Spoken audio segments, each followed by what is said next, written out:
네, 안녕하십니까. 2021년 12월 3일 마감 시황 내드리겠습니다. 자, 다행히 지수가 가파르게 반등을 해주고 있습니다. 어제도 그렇고요. 3일 연속 적산병이 나왔네요. 3법. 네, 우리 최근에 제가 기술적으로 여러 가지 얘기들을 좀 많이 드리고 있는데 심리적인 부분, 네, 그런 부분에 대해서 좀 얘기 많이 드렸고, 자, 오늘은 좀 테크니컬한 기술적 지표들에 대해서 좀 얘기를 드릴까 합니다. 네, 일단은 뭐 지수도 좀 살아나고 있고, 수급도 외국인들이 계속 선물 시장에서 순매수를 하고 있습니다. 연속 3일 좋습니다. 네. 고무적이네요. 네, 좋습니다. 네. 어쨌든 대한민국 주식시장 규모 자체가 미국의 시가총액 1, 2기업 합친 것보다 작다 보니까 좀 어느 정도 핸들링이 가능한 거죠. 외국인들에 의해서 국내 주식시장이 좌지우지 되는 거는 어쩔 수 없는 팩트입니다. 네, 그거를 그냥 받아들이고 그들의 어떤 움직임에 집중하는 것이 가장 현명할 것 같습니다. 이렇게 가장 중요한 부분은 결국 그들도 인간이기 때문에 돈을 벌고 싶어 합니다. 이게 뭐 하방으로 매도 포지션으로 숏 포지션으로 돈을 벌려고 하기도 하고 상승 포지션 롱 포지션으로 또 돈을 벌려고 하기도 합니다. 그 방향성이 어디냐에 따라서 우리 개인 투자자들이 굉장히 크게 이제 충격을 받을 수가 있는데, 일단은 그 부분이 좀 정해져서 제 개인적인 생각으로 좀 내년은 금리 인상도 마무리되고 경제도 살아나면서 국내 주식시장이 다시 좀 전고점을 돌파하는 그런 모습이 나왔으면 하는 바람입니다. 오늘은 바이오 기업들 좀 얘기 드리면서 일목균형표하고 이동평균선에 대해서 조금 설명을 해드릴까 합니다. 자, 우선은 이동평균선과 일목균형표의 어떤 특징은 어떤 이제 평균값과 중간값이라는 가격의 어떤 평균값을 이용해서 이렇게 선을 직직 그어 놓고 그 선에 따라서 어떤 주가 캔들, 우리 홈마문회사 캔들이 움직이는 양상을 이렇게 표현하는 겁니다. 네. 자, 셀트리온을 이제 예를 들 건데, 일단은 뭐 바로 실전으로 투입돼서 좀 어려운 부분도 있을 겁니다. 뭐 이동평균이 뭔지 일목균형표가 뭔지 모르는 분들이 있을 수 있기 때문에 정말 간략하게 이동평균선과 일목균형표에 대해서 심플하게 설명 좀 해드리겠습니다. 이동평균선은 지금 여기 보이시는 이 검정색 굵은 선 보이시죠? 네, 이게 240일 이동평균선입니다. 네, 240일. 제가 일부러 이렇게 그어놨는데 1년에 평일, 그러니까 휴일 빼고 제 개인적인 생각은 어라운드 대략적으로 평일이 한 240일 정도 된다. 네, 뭐 많은 때도 있고 작을 때 있고 뭐 그렇겠지만, 그래서 이 주식시장이 열리는 날에 셀트리온이 종가, 뭐 지금 예를 들어서 오늘 21만 1,000원에 끝났고 이날은 39만 6천원 끝났습니다. 이 합산의 총 평균값인 거죠. 그래서 지금 셀트리온의 1년 평균값은 얼마다? 네, 얼마죠? 네, 27만 9천원입니다. 그 다음에 120일, 네, 120일 절반 6개월의 평균값은 얼마다? 25만원이다. 네, 그 다음에 지금 20일 한 달의 평균값은 얼마다? 21만 4천원이다. 이런 식으로 대략적인 가격을 우리가 평균 가격을 알 수 있는 거죠. 그러면 지금 현재 셀트리온은 21만원이니까 한 달 평균 가격에 못 미치고 1년 평균 가격에도 못 미친다. 그래서 총 1년 평균 가격 대비 한 30% 빠져 있는 가격이죠. 근데 이 가격이 1년 평균 가격보다 비쌀 때도 있고 쌀 때도 있습니다. 그러니까 저는 이 240일 이동평균선 1년 평균 가격을 기준으로 해서 가격이 많이 올라가 있으면 좀 고평가고 가격이 많이 좀 떨어져 있으면 저평가이다. 그래서 제가 지금 여러분들께 셀트리온은 1년 평균 가격 대비 한 30% 정도 저렴하게 거래되고 있으니까 매력적인 가격대다 라고 이제 얘기를 드린 거고, 과거에는 1년 평균 가격 대비 뭐 제가 이때 이제 레퀴노나 치료제 한창 나올 때 39만원. 이때 1년 평균 가격이 23만원이니까 1년 평균 가격보다 너무 많이 올라가 있는데 프리미엄 거품이 좀 끼었는데 라고 생각하는 거죠. 그래서 이동 평균선은 제가 기준으로 1년 평균 가격과 20일 이동 평균 가격을 주요하게 보고 있습니다. 1년과 한 달의 가격 차이도 크죠. 그래서 지금 현재 셀트리온은 한 달 평균 가격에서 움직이고 있다. 그래서 어느 정도 현상 유지하고 있다. 좀 보고 있고요. 그 다음에 1년 평균 대비해서 저렴하다, 싸져 있다 라고 좀 생각하고 있습니다. 그 다음에 두 번째 이제 일목균형표인데요. 일목균형표는 좀 잘 모르시는 분들이 있을 겁니다. 그래서 조금 디테일하게 일본의 일목산일이라는 기자, 관계에 이제 증권시장 담당 기자, 1930년도, 뭐 30-40년도, 1900년도 일제시대 때 활동했던 일본의 어떤 증권부 기자였습니다. 그 기자가 주시장에 큰 관심을 가지고 뭔가 어떤 좀 투자자들이 주식 시황을 좀 쉽게 좀 볼 수 있는 방법이 없을까? 아니 나는 좀 이 종목에 대해서 좀 자세히 좀 들여다볼 수 있는 방법이 없을까라고 고안한 게 바로 일목균형표입니다. 지금 혼만 문해이사가 캔들을 창시했죠. 그러니까 지금 우리가 보고 있는 것은 일본인들이 만든 것들이 좀 있습니다. 그렇죠? 네, 다양하게. 그 중에서 좀 동양인들은 일목균형표와 어떤 캔들을 자주 보는 거고, 또 서양의 캔들은 또 다릅니다. 색깔도 우리랑 정반대고요. 초록색 쓰고 있고요. 올라가면 빨간색이죠. 예, 완전히 개념이 좀 다릅니다. 예. 그리고 이제 이동평균선을 좀 주로 사용하고 있고요. 그래서 저는 이동평균선과 일목균형표를 혼합해서 보고 있습니다. 왜냐면 일목균형표는 이 장기 이동평균선, 장기 평균값이었고요.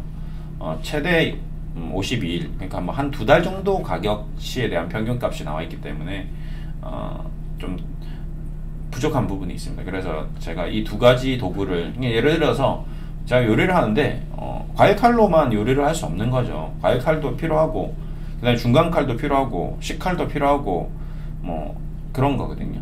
뭐 그라인더도 필요하고, 뭐 다양한 도구들이 필요하듯이 우리가 지금 이 보조지표, 이런 기술적 지표는 그런 다양한 칼의 도구다라고 보시면 됩니다. 네. 그 칼을 어떻게 쓰느냐가 중요한 것이지, 그 칼이 전부이지 않습니다. 아무리 좋은 칼을 갖다 줘도 요리사가 실력이 형편없으면 그 요리는 맛이 없는 거거든요. 처음으로 양파를 쓰는 사람한테 일본 최고급 칼을, 사시미를 갖다 준다 하더라도 전혀 활용이 안 되는 거죠.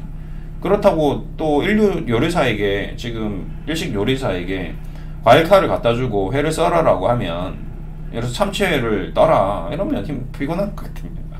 그렇겠죠? 예. 그렇기 때문에 우리는 이거를 활용하는 도구로서 봐야지 이게 전부는 아니다라는 겁니다.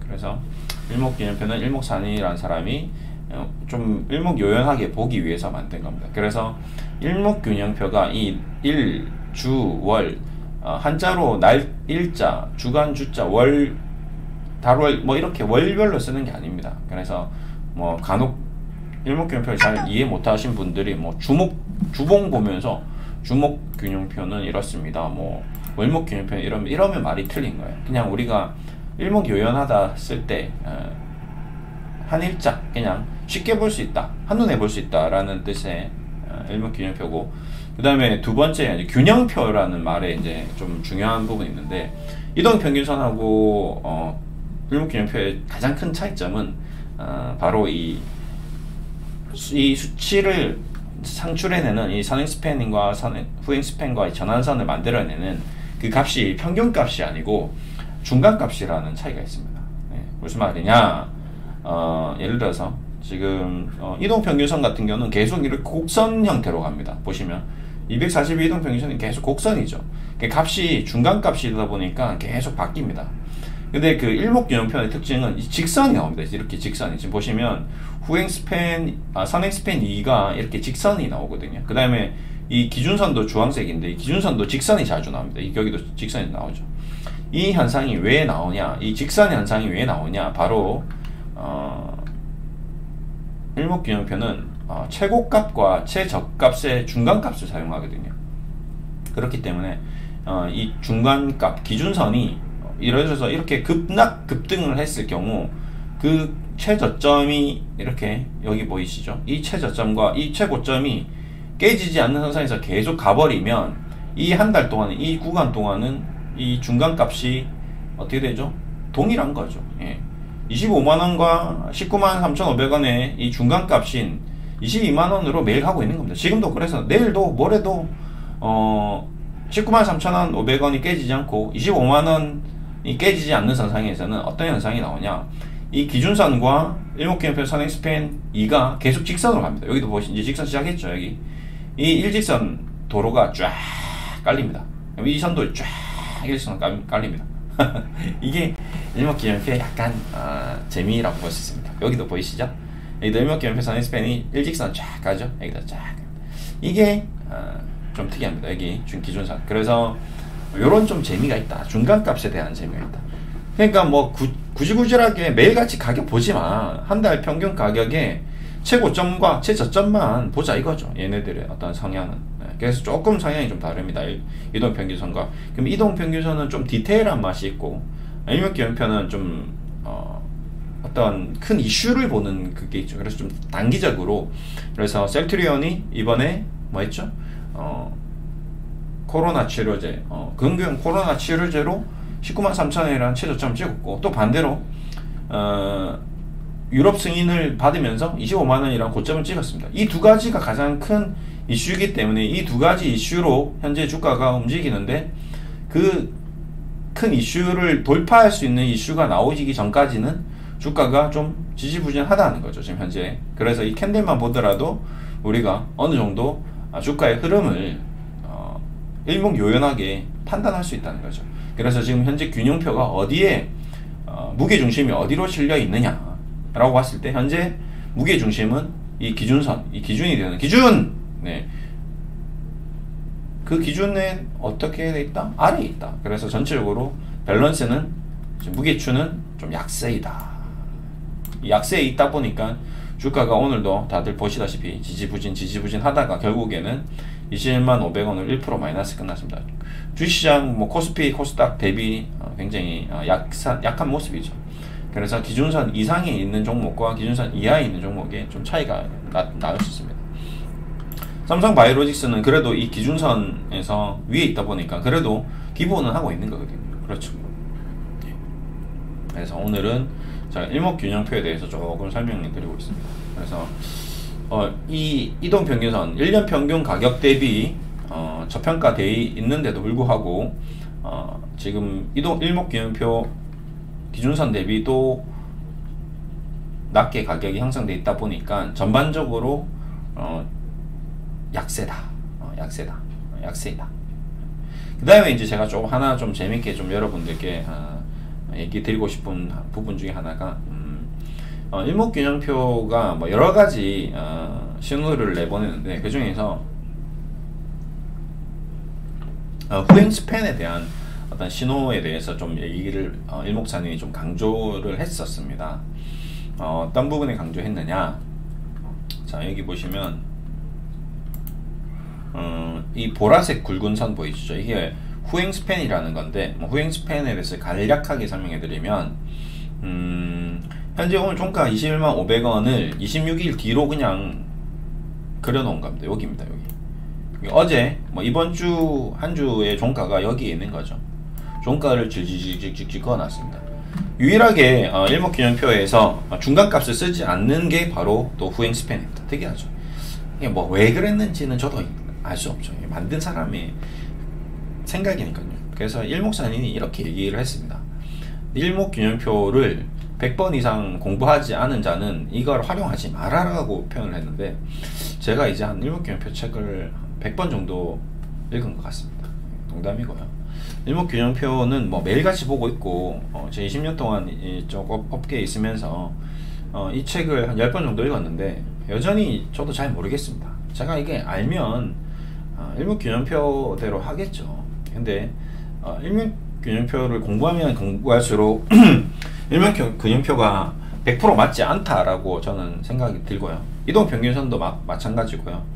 스토캐스틱 여기 보이시는 수많은 기술적 지표들을 뭐 볼린저 밴드, 피벗 파일 뭐 이런 것들이 다 뭐 캔들, 뭐 유성형 캔들, 뭐 삼산형, 삼봉형 모든 이런 기술적 지표들이 제가 언급은 하지만 절대적이지 않다라고 늘 얘기하는 이유가 뭐냐면, 그 지표가 만약에 절대적인 지표가 하나라도 있었다면 지금 그 지표만 사용되고 있겠죠. 앞으로도 그 지표만 있으면 됩니다. 근데 그 지표가 안 맞았기 때문에, 엘리어트 파동이 안 맞았기 때문에, 일명 기준표가 안 맞았기 때문에, 이동 평균선이 안 맞았기 때문에 새로운 지표들이 주구장창 나왔다는 거죠. 그래서 여전히 지금도 나오고 있는 부분이고요. 그렇죠? 그리고 앞으로도 안 맞을 겁니다. 그럼에도 불구하고 왜 공부를 하고 왜 너는 쓰냐? 마찬가지입니다. 제가 아까도 장 초반에 얘기했지만, 내가 지금 참치회를 떠야 되는데 그거를 과일 칼로는 뜰 수 없잖아요. 그렇다고 사시미 하나로만 뜰 수 없고 시칼로만 뜰 수 없습니다.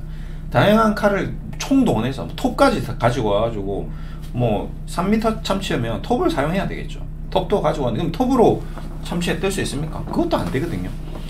톱도 필요하고 칼도 필요하고 과일 칼도 나중에 다 분해해서 다 먹고 나서 사과로 마지막 후식은 난 먹고 싶은데, 근데 그거를 사시미 칼 긴 거 가지고 뜰 수는 없잖아요. 자를 수는 없잖아요. 그러니까 모든 칼이 필요하다는 의미에서 그런 것들을 최대한 다 활용해서 최종적으로 맛있게 회를 먹기 위해서 이 얘기를 드리는 겁니다. 그 말인즉슨 일목균형표도 필요하고, 이동평균선도 필요하고, 외국인 지분율도 필요하고, 심리표도 필요하고, 그 다음에 시향도 필요하고, 미국 지표도 필요하고, 국내 거래 동향 지표도 필요하고, 뭐 부동산 흐름도 필요하고, 다 필요하다는 겁니다. 그래서 다방면으로 다 알아야 되는 거죠. 지금 뭐 코인 시장도 제가 보고 있는데, 이런 코인 시장의 흐름도 왜 돈이 지금 코인 시장으로 흘러가고 있으며, 코인은 앞으로 어떻게 될 것이며, 이런 것도 다 봐야 된다는 거죠. 볼 게 많아요. NFT는 무엇이며, NFT도 얘기 드렸죠. 부동산, NFT, 금, 황금, 지금 국제유가 다 보고 있는 겁니다. 지금도 보시면 국제유가가 최근에 67달러까지 떨어졌다가 지금 반등이 나오고 있죠. 원달러 환율은 1180원인데 왜 원달러 환율은 1180원이며 지금 금값은 왜 1772.8이며 나스닥 선물은 왜 올라가고 떨어지고, 항생지수는 왜 맨날 지지부진하고, 상해종합지수는 항생지수랑 왜 다르게 움직일 것이며, 이런 모든 것들이 다 총동원되어서 셀트리온의 주식을 사느냐 마느냐의 최종 결정을 내리는데 어떤 뭐라 해야 될까, 어떤 여러 가지 근거 자료가 될 수 있다는 겁니다.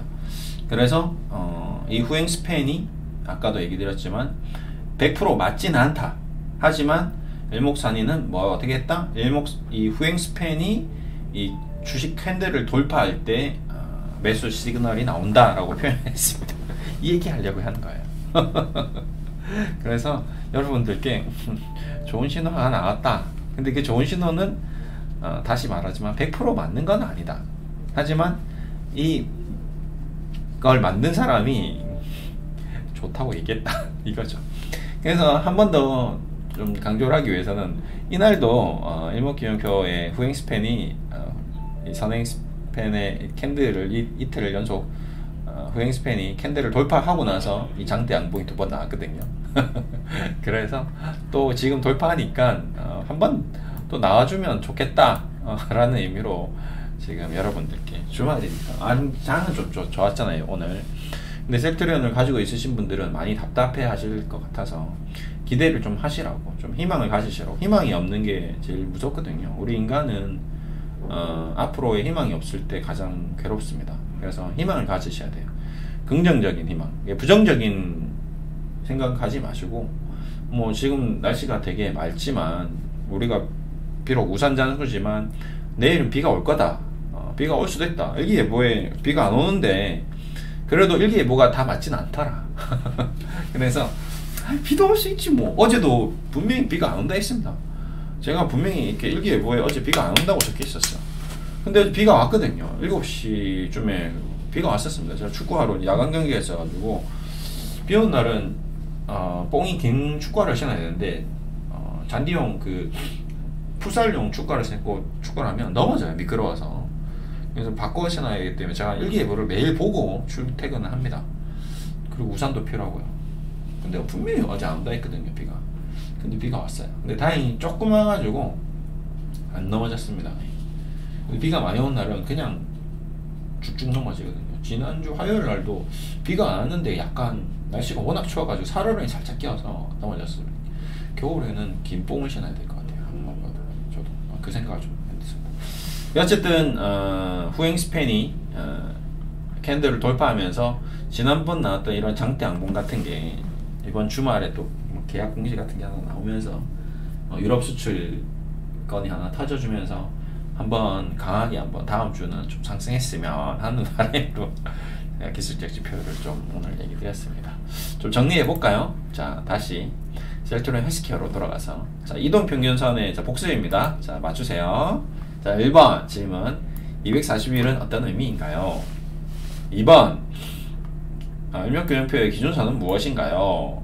3번 일목균형표의 선행스팬은 무엇인가요? 선행스팬이 캔들을 돌파할 때 갖는 의미는 뭐 이 정도 한 3가지 질문 정도 제가 드리겠습니다. 자, 맞춰보십시오. 자, 답은 뭐죠? 자, 다시 돌아가겠습니다. 1번 242동 평균선은 1년 평균값이다. 너무 큰거?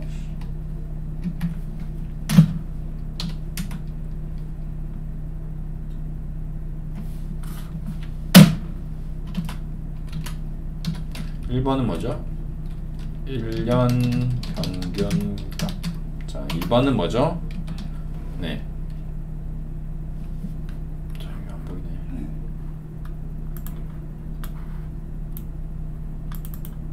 자, 기준선. 일목균형표의 기준선은 뭐죠? 한 달 중간값.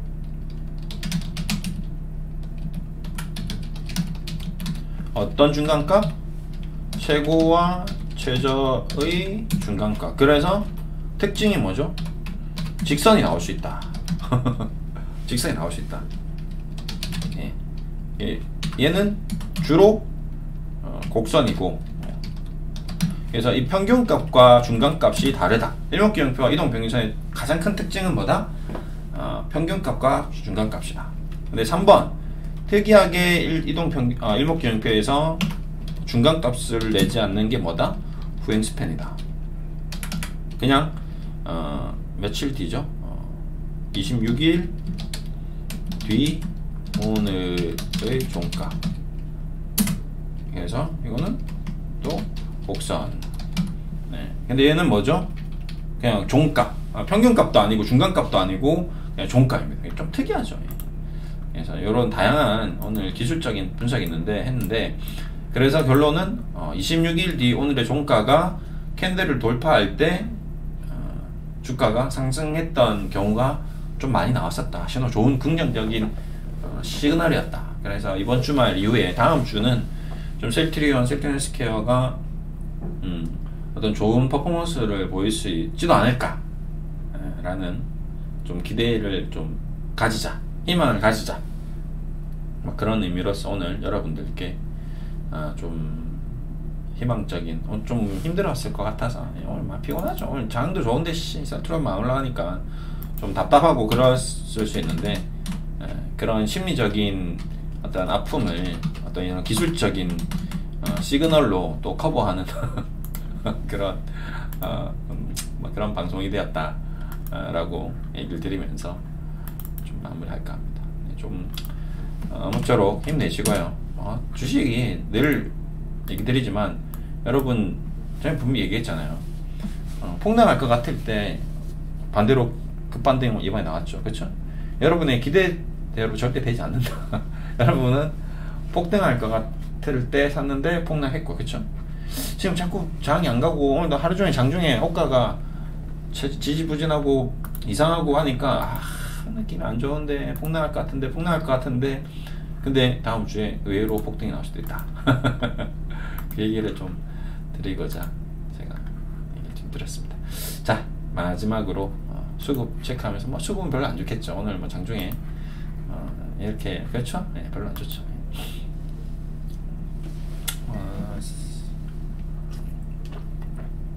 아니 뭐 이렇게 붕붕 되는데도 외국인이 사줘야 되는데 미친 듯이 사도 지금 올라갈까 말까 하는데 이렇게 팔아 버리니까 좀 안 좋네요. 셀렐은 다행히 셀렐은 조금 사줬고요. 연기금, 금융투자도 좀 사주고. 어디서 팔은 거야 이거 씨.